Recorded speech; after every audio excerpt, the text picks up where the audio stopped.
You ever have one of those moments where you realize your entire life was built on lies? I'm talking about the kind of realization that drops you to your knees in a grocery store parking lot at 2 in the afternoon, surrounded by strangers who pretend not to see you crying. My name is Marcus Chin, and 3 years ago, I lost everything I thought mattered. My wife of 8 years, my business partner who I considered a brother, and the family I'd worked my whole life to provide for. But here's the thing nobody tells you about rock bottom. Sometimes you need to fall that far to realize you were building your life on someone else's foundation. Let me paint you a picture of who I was before everything collapsed. 34 years old, running a successful construction company in Portland with my best friend since college, Jake Morrison. We'd built that business from nothing, literally started with one truck and a dream. I had a beautiful wife, Amanda, who I'd met at a coffee shop on a rainy Tuesday. She had this laugh that could light up a room, you know? The kind that made everyone around her smile without even knowing why. I worked 70-hour weeks because I thought that's what love looked like. Providing, building, securing a future.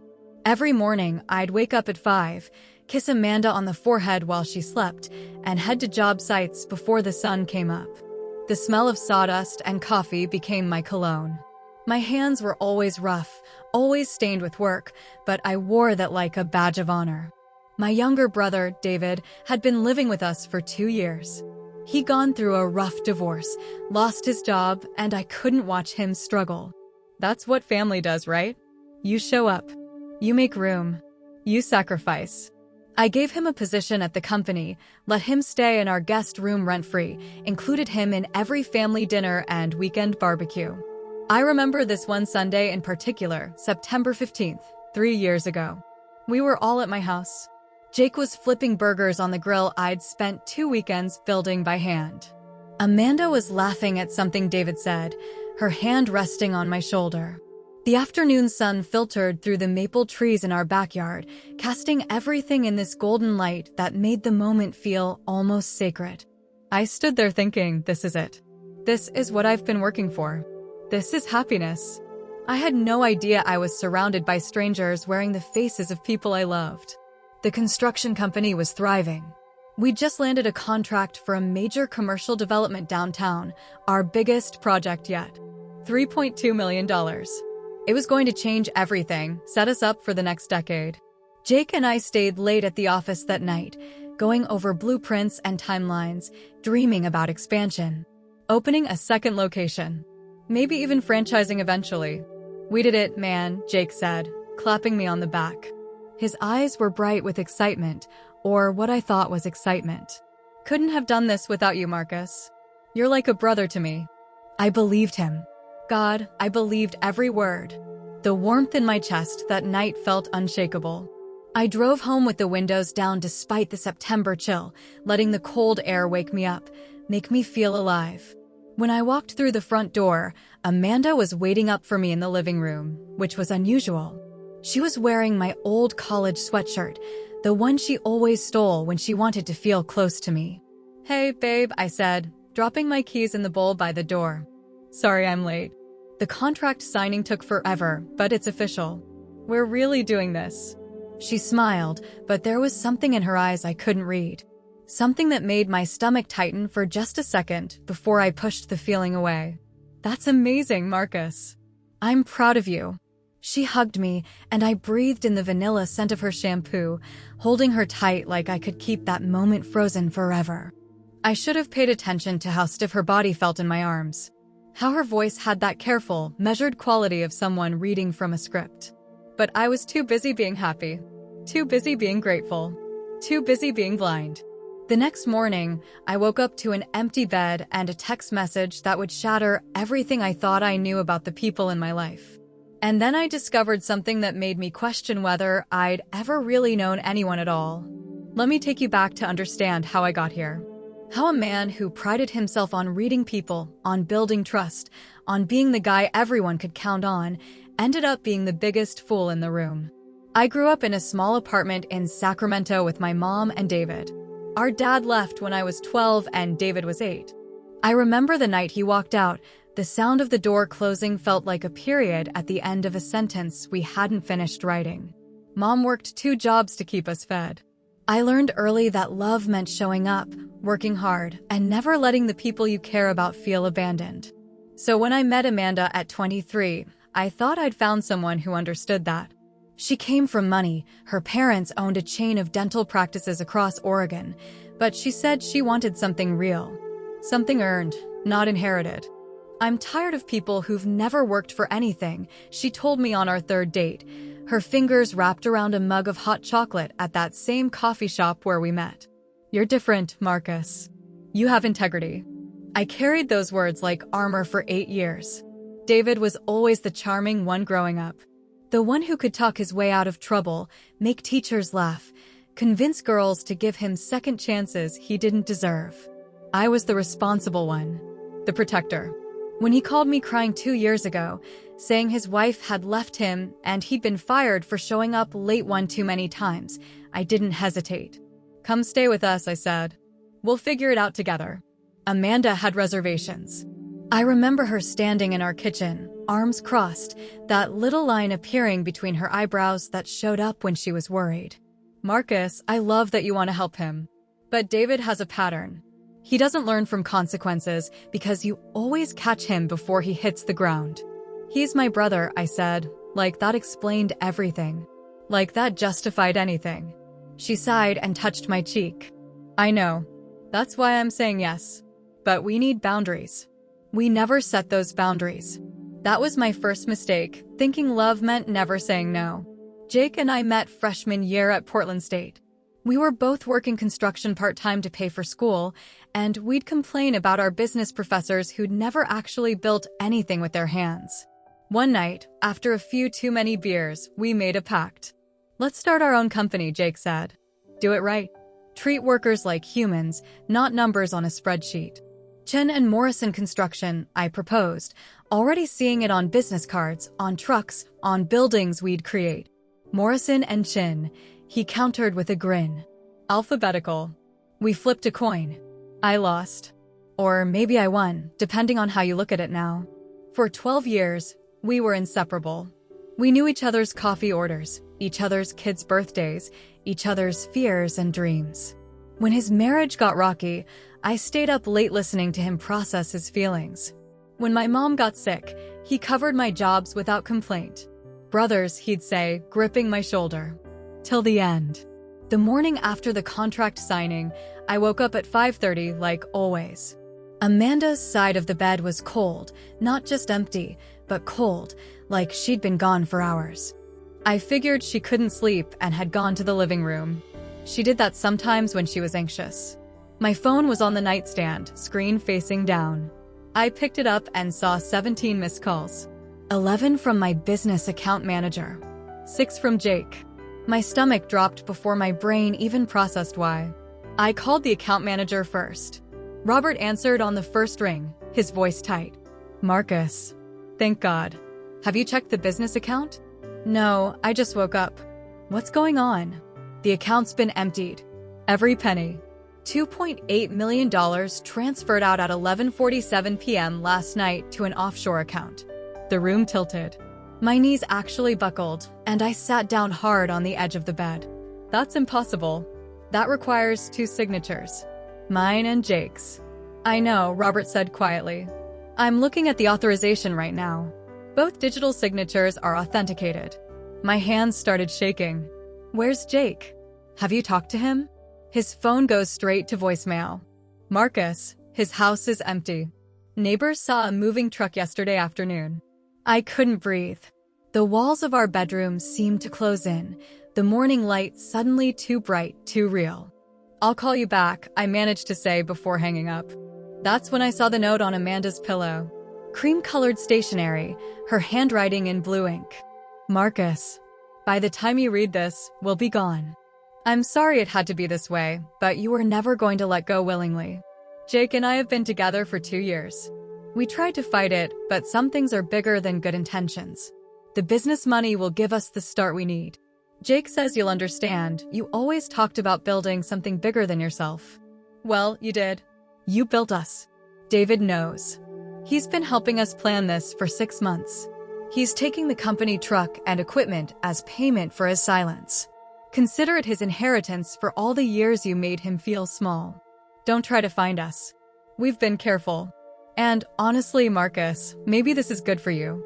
You were so busy working that you forgot to actually live. Maybe now you can figure out who you are without being everyone's hero. Hey, I read it 3 times. Then I crumpled it in my fist so hard my knuckles went white.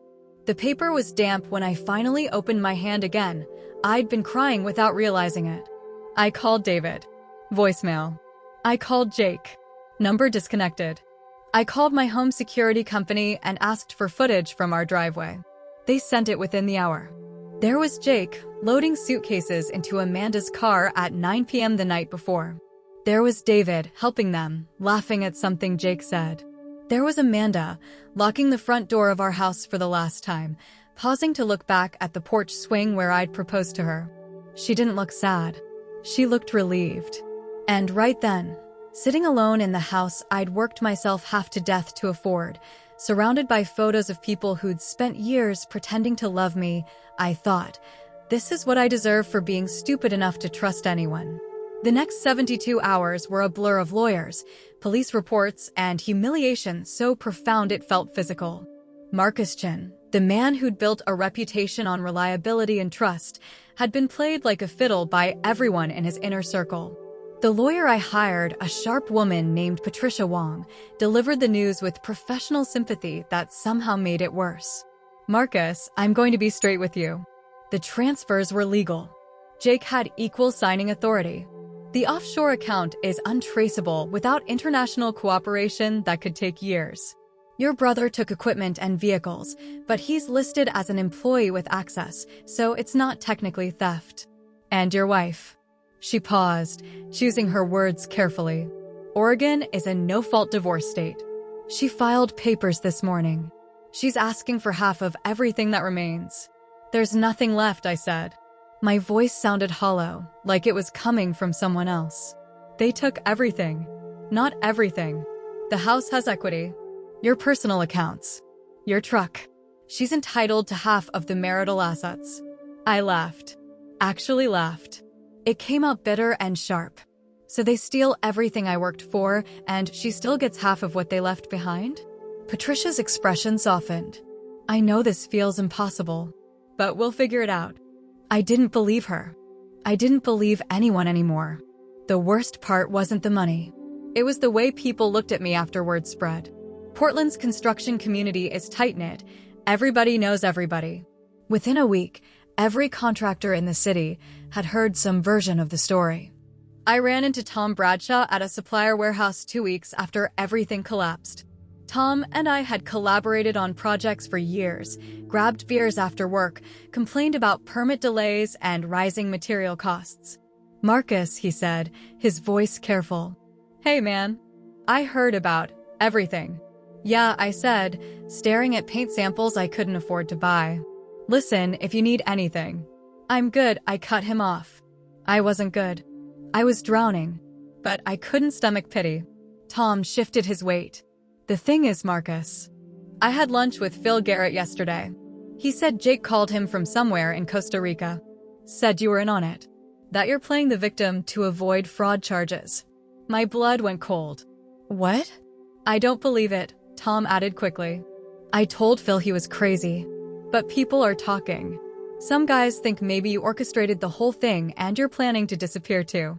I set down the paint samples slowly, carefully, because my hands wanted to break something. Get away from me, Tom. Marcus, I'm trying to help. Get away from me. He left. And I stood there in the middle of that warehouse, surrounded by materials I used to purchase by the truckload, feeling like my skin was too tight for my body. That night, I got drunk for the first time in 6 years. Sat on my living room floor with a bottle of whiskey I'd been saving for a special occasion that would never come. I called my mom at midnight. Baby, what's wrong? She answered, instantly alert despite the hour. They're saying I did it, Mom.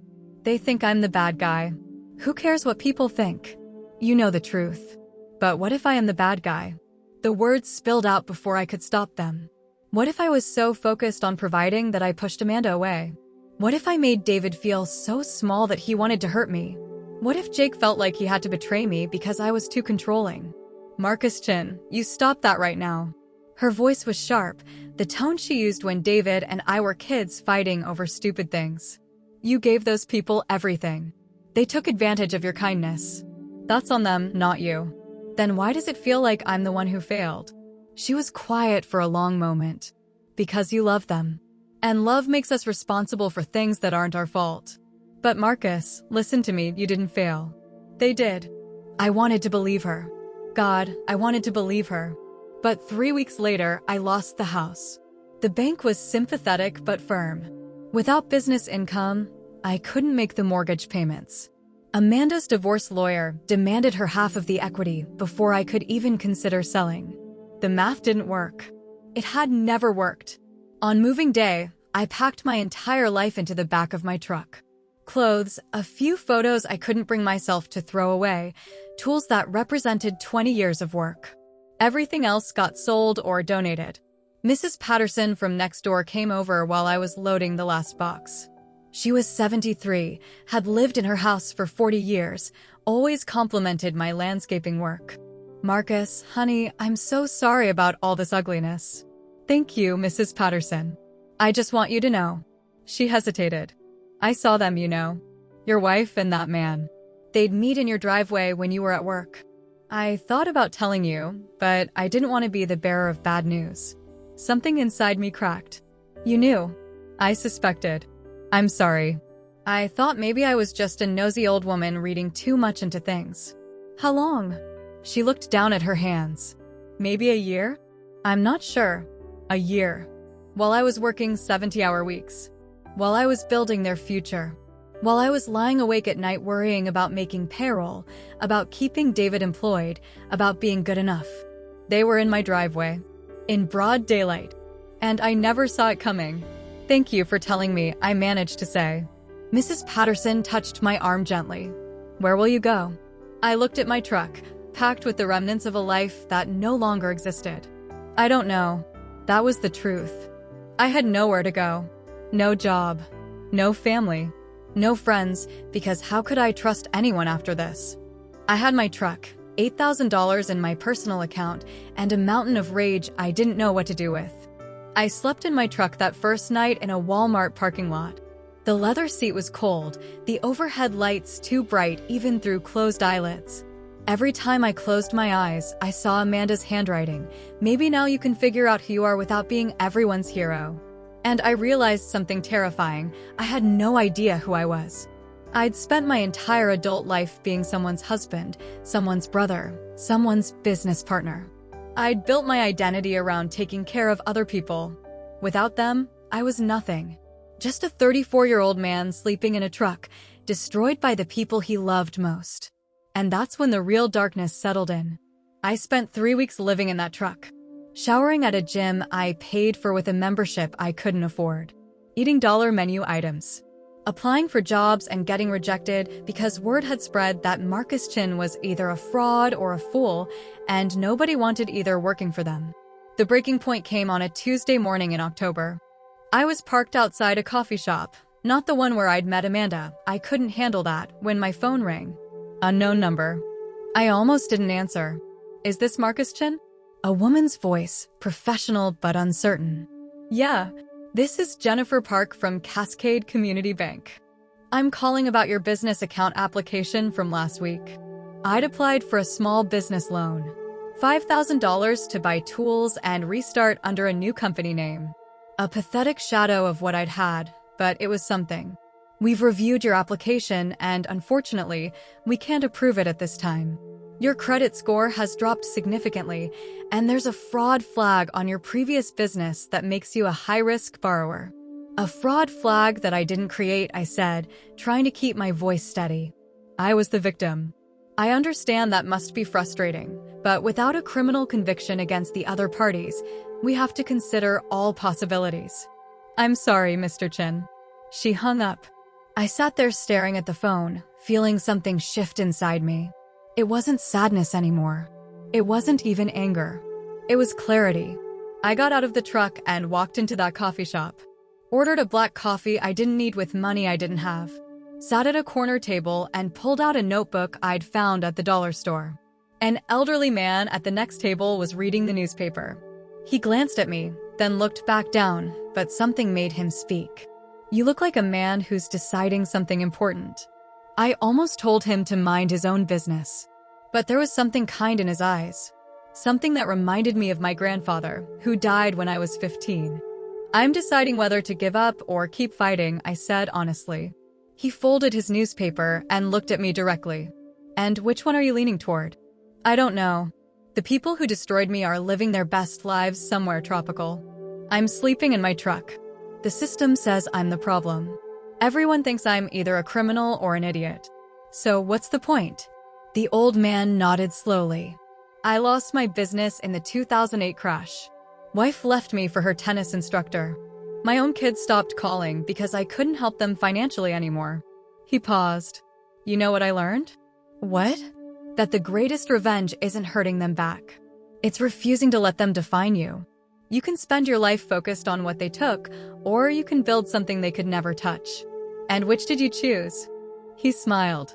"I'm 71 years old, sitting in a coffee shop drinking overpriced lattes because I can afford to. I remarried. I started a consulting business that's still running. And my kids came back once they realized I didn't need them, I just wanted them." He stood up, leaving a tip on the table. "The question isn't whether you can survive this, son. It's whether you'll let them turn you into someone as small as they are." He left before I could respond. I sat there for an hour, his words echoing in my head. That afternoon, I drove to my mom's house. She opened the door, took one look at me, and pulled me into a hug that made my chest ache. "Come inside," she said simply. I sat at her kitchen table, the same table where David and I had done homework as kids, where I'd told her I was starting a business, where I'd brought Amanda to meet her for the first time. It smelled like ginger and garlic, warm and safe. "I need to ask you something," I said. "And I need you to be honest." She sat across from me. "Always. Do you think I was a bad husband? A bad brother? A bad friend?" Mom's eyes filled with tears, but her voice was steady. "I think you loved people who didn't know how to love you back. That's not a character flaw, Marcus. That's proof that you're good. Then why do I feel like I deserve this? Because you're human. Because betrayal makes us question everything, including ourselves. But baby, listen to me." She reached across the table and gripped my hands. "You have a choice right now. You can let this break you, or you can let it rebuild you into something stronger." I looked down at our joined hands. Hers were weathered from years of hard work, mine calloused and scarred from construction sites. We were survivors. We'd always been survivors. "I don't know how to start over," I whispered. "Yes, you do. You've done it before. When your father left. When you built your business from nothing. You know how to start over, Marcus. You just forgot." Something in me shifted. Like a lock clicking open. Like light breaking through a crack in a door I thought was sealed forever. I pulled my hands back and looked at her directly. "I'm not going to let them win. That's my boy. I'm not going to chase them. I'm not going to spend my life being bitter. I'm going to rebuild. Better. Stronger. And I'm going to do it for me this time. Not for anyone else. Just for me." Mom smiled, proud and fierce. "Now you're talking sense." I stood up, feeling something I hadn't felt in weeks. Not happiness. Not even hope, really. But determination. Pure, clean, focused determination. "I need to stay here for a while," I said. "I'll pay rent as soon as I can, but I need time to." "Your room is exactly how you left it," she interrupted. "Stay as long as you need." That night, I wrote down everything I knew about construction, about business, about trust and betrayal and starting over. I wrote until my hand cramped and the sun came up. And at the top of the first page, I wrote 5 words that would become my North Star. "I will not be small." They'd tried to destroy me. They'd taken my money, my business, my marriage, my reputation. They'd humiliated me and turned people against me. They'd made me question my own worth. But they couldn't take this, my refusal to become like them. My refusal to let their betrayal poison who I was. I was going to rebuild. And this time, I was going to do it with my eyes wide open. The first month back in my childhood bedroom was humbling in ways I couldn't have predicted. My old twin bed felt too small. The posters I'd hung as a teenager were still on the walls, bands I'd forgotten about, dreams I'd outgrown. But there was something grounding about it too. A reminder that I'd started with nothing before and built something. I could do it again. I took a job as a framer with a small crew run by a guy named Ray Hutchins. He was 62, built like a tree trunk, and had the kind of weathered face that comes from 40 years of outdoor work. "You're overqualified," he said during my interview, which took place in the cab of his truck at 6 a.m. "I'm unemployed," I corrected. "That makes me exactly qualified." He studied me for a long moment. "I heard what happened. Some of it, anyway. Don't care about drama. Can you show up on time and do the work?" "Yes." "Then you're hired. $12 an hour. We start at 6:30, done by 4. No benefits." It was a fraction of what I'd made running my own company. It was honest work. It was a start. The physical labor was brutal at first. I'd spent too much time behind a desk the last few years, managing crews instead of working alongside them. My body remembered the movements, the swing of a hammer, the rhythm of framing walls, but my muscles screamed in protest. Ray's crew was small. Just him, his son Marcus Jr., which was ironic and made me smile despite everything, and a quiet guy named Luis who'd immigrated from El Salvador and sent most of his paycheck home to his family. They didn't ask questions. They didn't gossip. They just worked. And there was something healing about that simplicity. Measure twice, cut once. Drive nails. Build walls. Watch something take shape from nothing. On my first Friday, we finished a job early. Ray handed me my check and an extra $20 in cash. "What's this for?" I asked. "Pizza. It's tradition. First paycheck, new guy buys pizza for the crew." I looked at that $20 and felt something warm spread through my chest. Belonging. What kind does everyone want? We sat on the tailgate of Ray's truck eating cheap pizza and drinking cold beers as the sun set. Luis talked about his daughter's quinceañera. Marcus Jr. complained about his ex-girlfriend. Ray told stories about jobs from the 70s that may or may not have been true. Nobody asked me about my past. Nobody looked at me with pity or suspicion. For 3 hours, I was just Marcus. Just one of the guys. "You're good at this," Ray said as we packed up. "Better than good. You've got an eye for structure. Where'd you learn?" "Built my way through college," I said. Which was true if incomplete. He nodded. "Well, you're welcome here as long as you want to stay." I drove home that night feeling lighter than I had in months. It wasn't much. It was everything. At home, I started reading. Business books from the library. Articles about starting over after failure. Biographies of people who'd rebuilt from nothing. I filled notebooks with ideas, plans, lessons learned. The biggest lesson: I'd built my previous company around relationships. Around trust. Around Jake. Around taking care of David. Around providing for Amanda. And when those relationships collapsed, the entire structure came down with them. This time, I needed a foundation that couldn't be taken away. Skills. Reputation earned through work, not words. Systems that didn't depend on anyone else's integrity. Mom noticed the change. One night, she knocked on my bedroom door with a cup of tea. "Can't sleep?" she asked. "Too busy planning," I said, showing her my notebook filled with sketches and notes. She sat on the edge of my bed. "What are you planning?" "Something new. Something mine. I'm thinking residential remodeling. Small jobs at first. Kitchens, bathrooms. Work I can do mostly solo. Build a reputation one satisfied customer at a time." That sounds smart. It's going to take time. Maybe a year before I can even afford the business license and insurance. But I'm not in a hurry anymore. I'd rather build it right than build it fast. She squeezed my shoulder. "I'm proud of you, Marcus." 3 months in, I got my first break. Ray took me aside on a job site. "Got a friend who needs a bathroom remodel. His contractor flaked. Needs it done in 2 weeks." I told him you could handle it. "Ray, I can't take side jobs." "That's not fair to you." "Marcus, you're not going to frame houses for $12 an hour forever. I see how you work. I see your notebooks. You're meant for more than this, and I'm not going to hold you back." He handed me a business card. "Call him tonight. Quote him fair. Do good work." The job was small. $4,000 for a full bathroom renovation. But when I walked into that stranger's house and saw the trust in his eyes, trust I'd have to earn through work, not words, I felt something I hadn't felt in months. Purpose. I worked every evening after my shifts with Ray. Demoed the old bathroom. Replumbed. Retiled. Installed a new vanity and toilet. The homeowner, Michael, checked in every few days. "You're meticulous," he observed, watching me grout tile with careful precision. "Only way I know how to work," I said.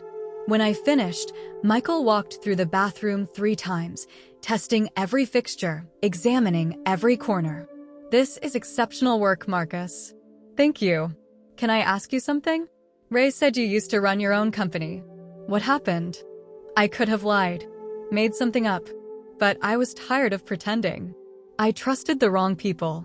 They destroyed what I'd built. "I'm starting over." Michael nodded slowly. "My father went bankrupt when I was a kid. Lost everything to a bad business partner. He always said the mark of a man isn't what he builds the first time, it's whether he has the courage to build again." He handed me a check for $4,000. Then he handed me a second check for $500. "What's this?" "Tip. And also, I'm going to tell every person I know about your work. You're going to rebuild, Marcus." I can tell. I stood in that freshly renovated bathroom holding those checks, and for the first time since everything fell apart, I let myself believe it might be true. That weekend, I opened a business checking account. $200 to start. Ridiculous, really. But it was mine. Earned through work I could be proud of. I named the company Chin Home Solutions. Simple. Professional. No partner's name attached. No one else to trust. Just me and the quality of my work. The air felt different that day. Crisper. Cleaner. Like I'd been holding my breath for months and finally remembered how to exhale. I was beginning to breathe differently. 6 months later, Chin Home Solutions had 12 completed projects and a waiting list. Word of mouth spread faster than any advertising I could have afforded. Michael had been true to his word. He'd told everyone. And those people told others. I'd moved out of my mom's house into a small studio apartment in southeast Portland. Nothing fancy. But it was mine. I paid for it with money I'd earned. Every piece of furniture, every dish, every towel was something I'd chosen. No shared history. No ghosts. Ray had thrown me a going-away party on my last day with his crew. "You're going to do great things," he'd said, shaking my hand with genuine warmth. "Don't forget us little guys when you're big again." "I'll never be that kind of big again," I'd promised. And I meant it. The work was different now. I took fewer jobs and spent more time on each one. I talked to homeowners about their vision, their fears, their budget. I showed up when I said I would. I cleaned up my work sites meticulously. I answered calls and texts within an hour. Basic stuff. But apparently, basic was rare in the construction world. A year after losing everything, I ran into Tom Bradshaw again. Same supplier warehouse where he'd told me people thought I was a fraud. I was picking up tile for a kitchen backsplash when I heard his voice. "Marcus?" I turned. He looked older somehow. More tired. "Tom. I owe you an apology. A real one. What I said last year, about the rumors, I should have defended you. I should have known better." "Yeah, you should have." He flinched. "I know. I was scared. The whole thing with Jake made everyone paranoid. We all wondered if it could happen to us. If our partners might be stealing from us too. But that's not an excuse." I set down the tile samples I'd been holding. "No, it's not. I heard you're doing well now. Chin Home Solutions. My neighbor hired you for their master bath. Said it was the best contractor experience they'd ever had. I do good work. I can see that." He shifted his weight. "Listen, I'm working on a commercial project downtown. We need someone for the interior finish work. It's a big job. 3 months, maybe longer. Good pay. And I'd like to make this right." A year ago, I would have jumped at the opportunity. A commercial project meant steady income, industry connections, a path back to the world I'd lost. But I'd changed. The man standing in that warehouse wasn't the same person who'd lost everything. "I appreciate the offer, Tom. But I'm focused on residential work right now. smaller projects, better control. You're turning down commercial work? I'm choosing what's right for me instead of what looks impressive to other people. He studied my face. You're different. I hope so. We parted on better terms than last time, but I didn't feel any need to reconnect. Some bridges burn for good reasons. That evening, I had dinner with my mom at her favorite Vietnamese restaurant. She'd been bugging me for weeks to celebrate my 1-year anniversary of starting over. You look good, she said, studying me across the table. Healthy. Settled. I feel good. Different, but good. Tell me about different. I thought about it while I ate pho. I used to think I needed to be needed. That my value came from how much I could do for other people. How much I could provide. How many problems I could solve. And now? Now I know my value comes from who I am, not what I give. I'm a good craftsman. I'm honest. I show up. That's enough. Mom's eyes glistened. It's more than enough, baby. I don't work 70-hour weeks anymore. I don't sacrifice my health for projects. I don't say yes to everyone. I've turned down 3 jobs this month because the clients felt wrong. One guy wanted everything cheap and fast. Another wanted me to cut corners on permits. The third reminded me too much of. I trailed off. Of Jake. Yeah. She reached across the table and squeezed my hand. That's wisdom, Marcus. You're learning to protect yourself. 2 weeks later, something happened that tested that new wisdom. I was finishing up a kitchen remodel in Northwest Portland when the homeowner, Sarah, came in with her phone. Marcus, I have to show you something. My friend just sent it to me. She pulled up Instagram. There was Jake. Tanned, smiling, standing on a beach somewhere tropical. The caption read, "Living the dream. Hard work pays off. Hashtag entrepreneur life, hashtag no regrets." I stared at the photo. Waited for the rage to come. The bitterness. The urge to comment, to expose him, to ruin his carefully crafted lie. It didn't come. Instead, I felt nothing. Or maybe not nothing. Maybe pity. Maybe understanding that someone who has to steal from others to feel successful will never actually feel successful. I'm sorry, Sarah said quietly. I didn't know if I should show you, but I thought you'd want to know. It's okay, I said, and I meant it. He can post whatever he wants. I know the truth. That's enough. You're not angry? I thought about it honestly. A year ago, I would have been furious. But anger is exhausting, Sarah. And it keeps you connected to the people who hurt you. I'd rather spend my energy on this. I gestured to the beautiful kitchen we'd built together. On work that matters. On people who value integrity. She smiled. You're wiser than most people twice your age. I paid a high price for that wisdom. That night, I stood in my studio apartment and looked at the life I'd rebuilt. It was smaller than before. Quieter. But it was real. Every piece of it was earned, not given. Built, not inherited. I thought about Amanda's note. Maybe now you can figure out who you are without being everyone's hero. She'd meant it as an insult. As proof that I was nothing without them. But she was wrong. I discovered exactly who I was without being everyone's hero. I was Marcus Chen. A craftsman. A survivor. A man who'd been destroyed and chose to rebuild with integrity instead of bitterness. I was someone who'd learned that the only person you ever really need to be enough for is yourself. And for the first time in my adult life, I was enough. Actually, genuinely, completely enough. I finally understood that I was worth something, not because of what I could give others, but because of who I'd chosen to be when everything was taken away. 18 months after the betrayal, I was installing custom cabinets in a renovated Victorian in the Pearl District when my phone rang. Unknown number with a 503 area code. Portland. I almost didn't answer, but something made me swipe to accept. Marcus? It's David. The sound of my brother's voice hit me like a physical blow. I set down my drill carefully, walked outside to the front porch. What do you want? I know you probably don't want to hear from me. His voice was tentative, nervous. But I need to talk to you. In person.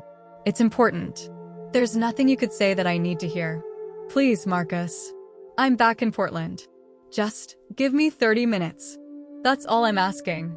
Every instinct screamed at me to hang up. To block the number. To protect the peace I'd worked so hard to build. But there was something in his voice. Something broken. 1 coffee. 30 minutes. That's it. Thank you. Tomorrow morning? That coffee shop on Hawthorne. Fine. 9 a.m.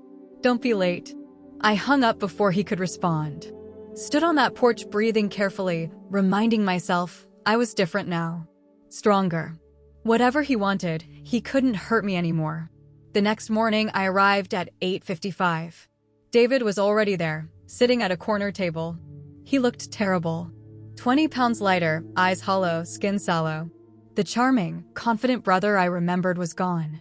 Marcus. He stood up awkwardly. Thanks for coming. I sat down without shaking his hand. Talk. I don't even know where to start. How about with why you helped them steal everything I worked for? He flinched. It wasn't supposed to happen like that. Jake said we were just going to take enough to start fresh somewhere new. He said the business was failing anyway, that you'd kept it afloat with debt. He made it sound like we were helping you get out before it collapsed. And you believed him? I wanted to believe him. God, Marcus, you don't understand what it was like.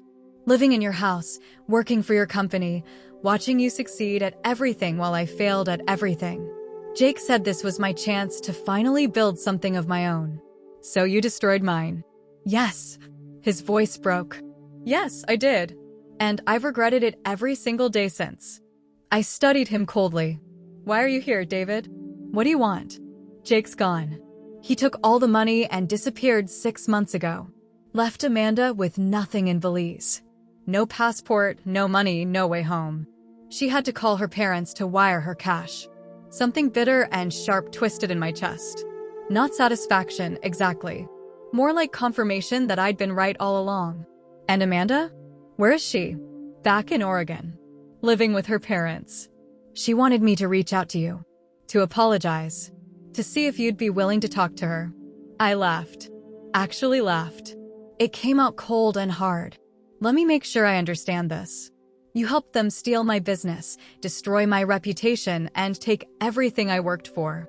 And now that their plan fell apart, you want me to what? Forgive everyone? Welcome you back with open arms.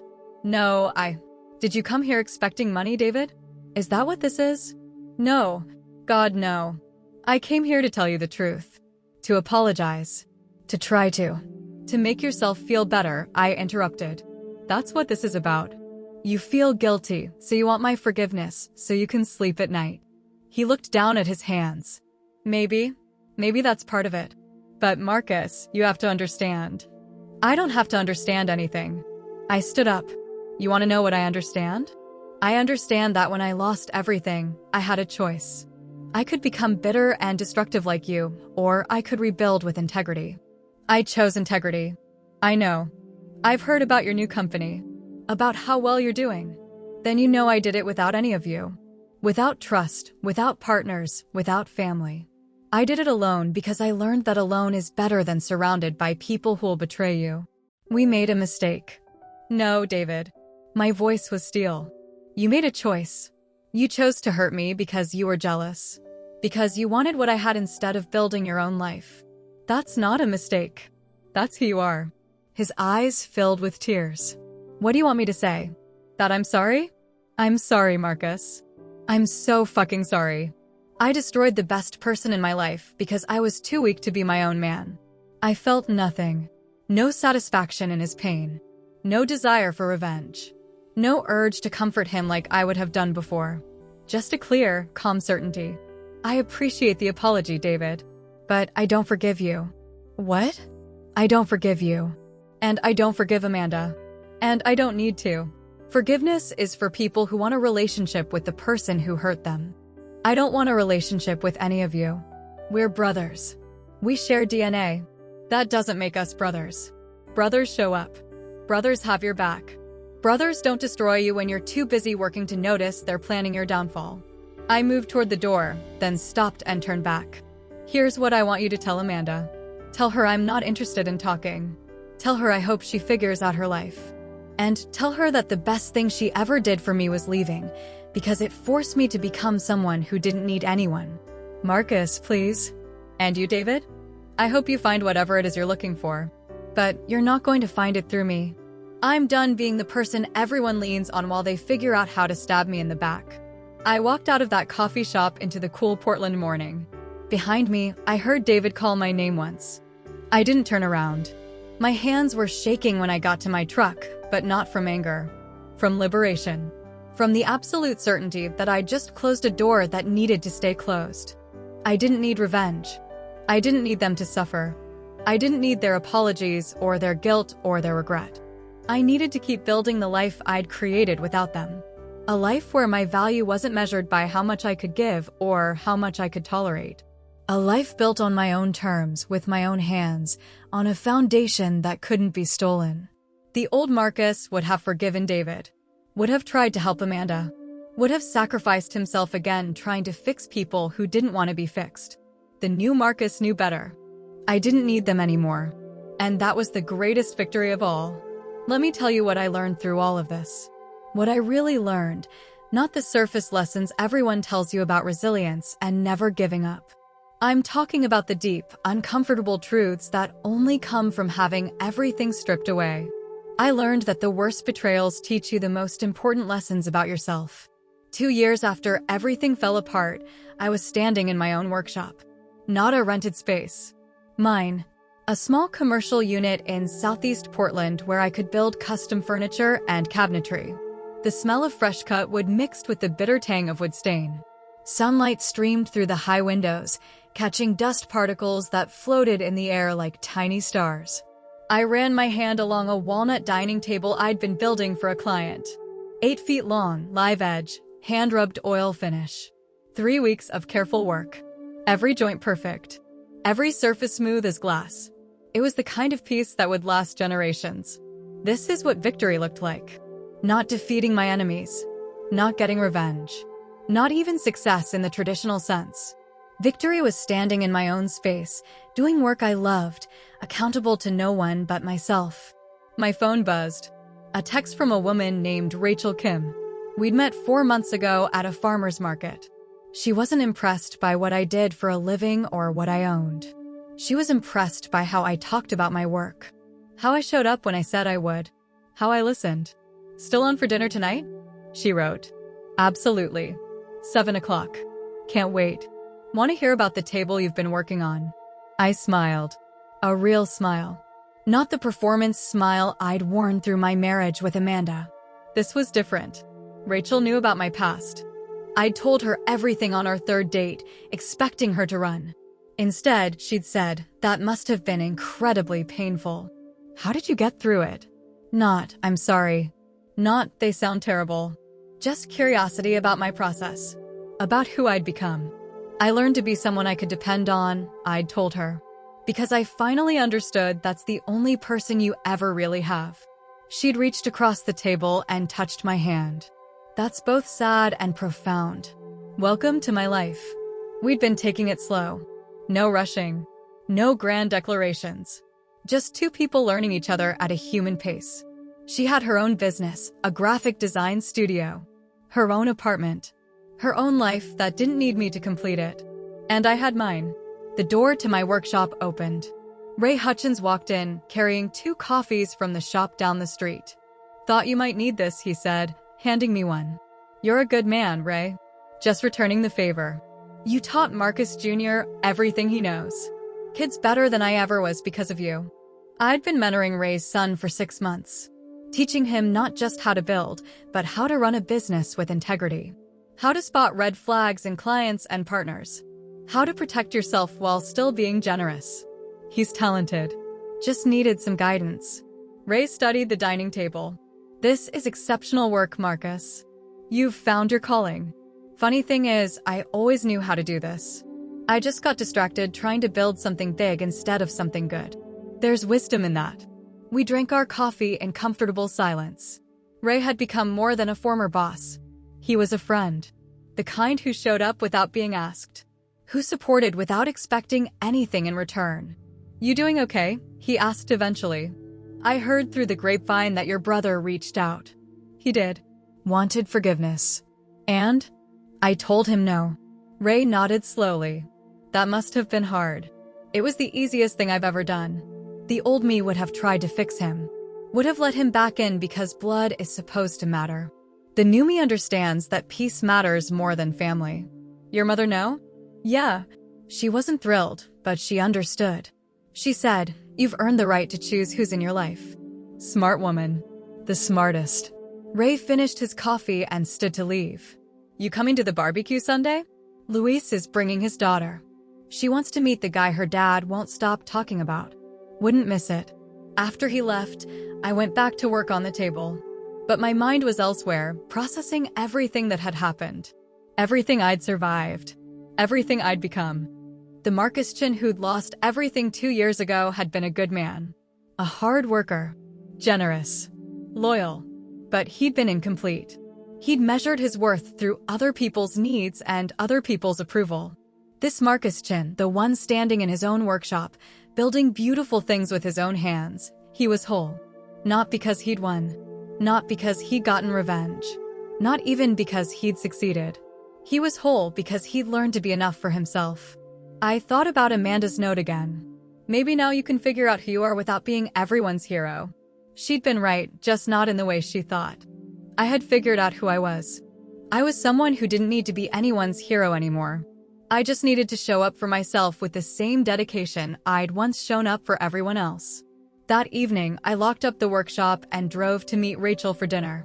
The sun was setting over Portland, painting the sky in shades of orange and purple. The city looked beautiful, fresh, full of possibility.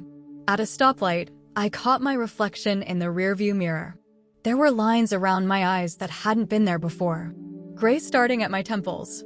But there was something else too. Something in my expression that was new. Peace. Actual, hard-won, unshakable peace. The light turned green. I drove forward, leaving the past exactly where it belonged behind me. Because here's the final truth I learned. You don't rebuild your life by fixing what was broken. You rebuild it by creating something entirely new. Something that belongs only to you. Something that can't be taken away because it exists inside you, not in your relationships or your bank account or your reputation. The greatest lesson wasn't about betrayal or forgiveness or revenge. It was about discovering that the only person you need to be enough for is yourself. And I was enough. Finally, completely, entirely enough. 3 years after the collapse. 3 years since I lost everything and everyone I thought defined me. I'm sitting in my workshop on a Wednesday afternoon in November, finishing up a custom bookshelf for a client's home library. The wood is cherry, hand-selected from a mill in Oregon's Willamette Valley. Each shelf is fitted with traditional joinery, no screws, no shortcuts. The kind of work that takes time but lasts forever. Rachel walks in carrying lunch from the Thai place we both love. She's been working from my workshop today, designing a logo for a new brewery downtown. We do this sometimes, work in parallel, comfortable in the silence, occasionally sharing thoughts or asking opinions. Food's here, she says, setting containers on my workbench. How's the bookshelf coming? Almost done. Just need to apply the final coat of finish. It's beautiful, Marcus. Your client is going to cry when they see it. She's right. They usually do. Not because the work is perfect, though it is, but because you can feel the care in every joint, every surface. You can tell someone poured themselves into it. We eat pad thai and talk about ordinary things. Her client who can't decide between 2 logo concepts. My client who wants to add 3 more shelves after seeing the design. Whether we should go camping this weekend or just stay home and be lazy. Normal life. Beautiful, mundane, precious normal life. Have you heard from your mom? Rachel asks. Talked to her yesterday. She's doing well. Started dating someone, a guy from her church. Sounds nice. That's good. She deserves happiness. She does. Rachel knows the whole story. Knows about David, about Amanda, about Jake. She knows I don't have contact with any of them anymore. She's never pushed me to forgive or reconnect. She just accepts that some doors close for good reasons. After lunch, I get a call from an unexpected source. Patricia Wong, the lawyer who helped me through the divorce and bankruptcy proceedings 3 years ago. Marcus, I wanted to give you a heads up. Amanda filed for bankruptcy last month. Her name came across my desk. She listed you as a creditor for spousal support she never paid. She doesn't owe me anything. We settled everything. I know, but I thought you'd want to know. She's in a bad place financially. Working retail. Living in a studio apartment in Beaverton. Jake never came back, and her parents cut her off after the second bailout. I wait for the satisfaction to come. The "I told you so" feeling. It doesn't. Thanks for letting me know, Patricia. But I don't need to do anything about it, right? Nothing at all. I just wanted you to have the information. After we hang up, Rachel looks at me with those clear, thoughtful eyes. How do you feel? Honestly, I don't feel much of anything. That life feels like it happened to someone else. In a way, it did. You're not that person anymore. She's right. The Marcus Chin who married Amanda, who trusted Jake, who sacrificed everything for David, he's gone. Not destroyed. Evolved. I think about where everyone ended up. Jake is somewhere in Southeast Asia, according to the last rumor I heard. Probably running another con. Some people never change. Amanda is rebuilding too, I suppose. Just without the foundation I tried to give her. She'll figure it out or she won't. Either way, it's not my concern anymore. David reached out twice more after that coffee shop meeting. I didn't respond. Mom says he's working construction in Seattle, trying to get his life together. I hope he does. I just hope he does it away from me. And me? Chin Home Solutions has evolved into something I never expected. I have 3 regular clients who keep me busy year-round with their properties. I employ 2 part-time workers, guys I trust, because they've proven themselves through action, not words. I turn down more work than I accept because I've learned that quality matters more than quantity. My workshop has become a sanctuary, a place where I create things that matter to me, where I mentor young craftsmen who actually want to learn, where I've built a reputation based on integrity, not relationships. The studio apartment became a small house with a yard last year. Nothing fancy. A 1950s bungalow in southeast Portland that needed work. I renovated it myself over 6 months, taking my time, doing everything right. It's the first home that's truly mine. Every floorboard, every fixture, every paint color was my choice. Rachel has her own place 3 miles away. We've talked about moving in together, but we're not rushing. We've both learned that good things take time. That foundation's built slowly lasts longer. Looking back now, I can see the gift in the destruction. And yes, it was a gift, even though it felt like death at the time. The betrayal forced me to confront uncomfortable truths about myself. I'd been a people pleaser, a fixer, someone who built his identity around being needed. I'd worked 70-hour weeks not because I loved the work, but because I was terrified of being seen as insufficient. I'd chosen Amanda partly because she was beautiful and came from money. I'd chosen Jake as a partner because he was charismatic and made me look successful by association. I'd enabled David because saying no felt like failure. None of those choices were about me. They were about the image I wanted to project. The person I thought I should be. The collapse destroyed that false self. And in its absence, I discovered who I actually was. I'm not charismatic like Jake. I'm steady, reliable, thoughtful. I'm not wealthy like Amanda's family. I'm resourceful, creative, skilled. I'm not a savior like I tried to be for David. I'm a craftsman who builds beautiful things and lives by a code of integrity that can't be compromised. The real Marcus Chin, the one who was hiding under all those performances and people-pleasing behaviors, turned out to be someone I actually like. Someone I'm proud to be. Last month, I ran into Michael, the client who'd given me my first remodeling job 3 years ago. He's the one who'd said his father rebuilt after bankruptcy. The one who'd tipped me $500 and told everyone about my work. Marcus, he called out, waving from across the farmer's market. How are you, man? I'm good. Really good. How about you? Excellent. Hey, I'm sitting on the board of a nonprofit that builds homes for veterans. We're looking for contractors who share our values. Someone mentioned your name. Any interest? A few years ago, I would have said yes immediately. Would have seen it as validation, as proof of worth. Now, I asked questions. About timeline, about expectations, about whether it aligned with my current commitments and values. Let me think about it, I told him. Send me the details. I'll let you know by Friday. Fair enough. You know, Marcus, when I first met you, you were talented but lost. Now you seem found. That's exactly the right word for it. That's what this epilogue really is. It's not about success or revenge or proving anything to anyone. It's about being found. About discovering that the person you are when everything is stripped away is actually the person you were meant to be all along. And that's why I wanted to tell this story. So here we are. The end of my story, or maybe just the end of this chapter. If you've made it this far, thank you. I mean that sincerely. Thank you for spending the last half hour with me, listening to how I fell apart and slowly put myself back together.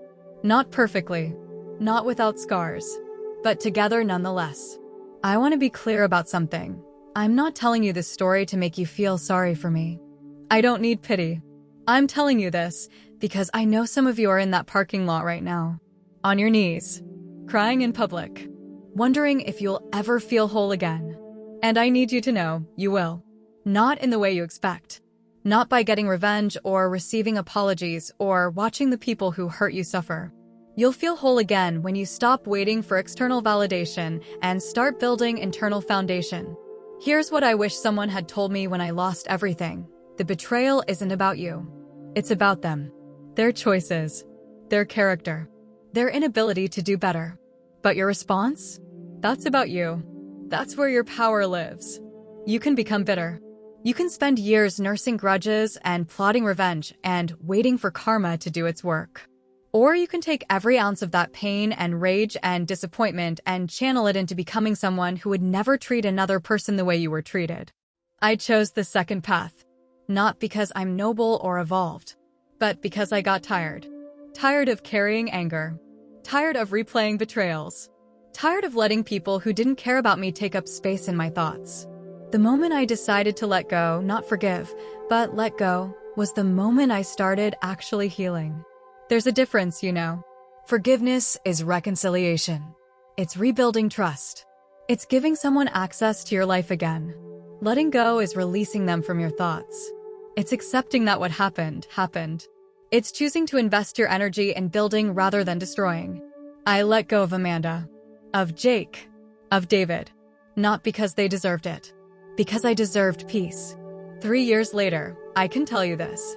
The life I have now is better than the one I lost. Not bigger, not more impressive. Better. Because it's real. Because it's mine. Because every piece of it was chosen consciously, not inherited or expected or performed. I'm not everyone's hero anymore. I'm not the guy who says yes to everyone.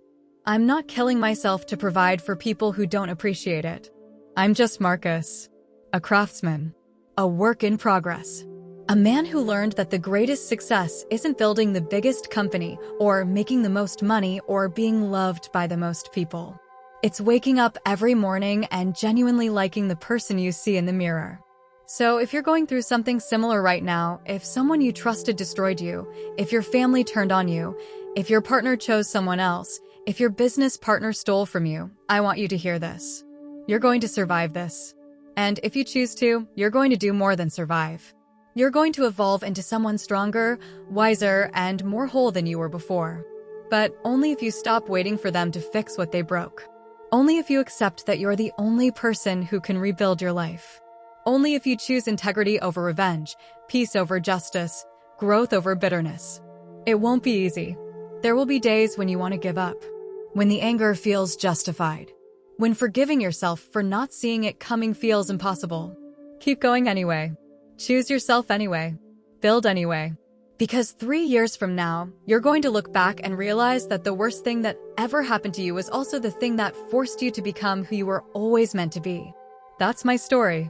That's my truth. That's the lesson I paid the highest price to learn. And I hope it helps someone out there who needs to hear it. Now I want to hear from you. In the comments below, tell me, what was the moment you decided to choose yourself? When did you realize you were worth fighting for? Maybe you're still waiting for that moment. That's okay too. Share where you are right now. This community is built on honesty and support. If this story resonated with you, if it made you feel less alone, hit that subscribe button and turn on notifications. Every week, I share stories of people who rebuilt their lives from rock bottom. Real stories. Real struggles. Real hope. And finally, suggest topics for future videos in the comments. What stories do you need to hear? What struggles are you facing? What would help you feel less alone? I read every comment, and your suggestions shape what I create next. Thank you for being here. Thank you for listening. Thank you for being brave enough to keep going even when everything fell apart. You're stronger than you know. You're worth more than they told you. And your best chapter is still being written. See you in the next one.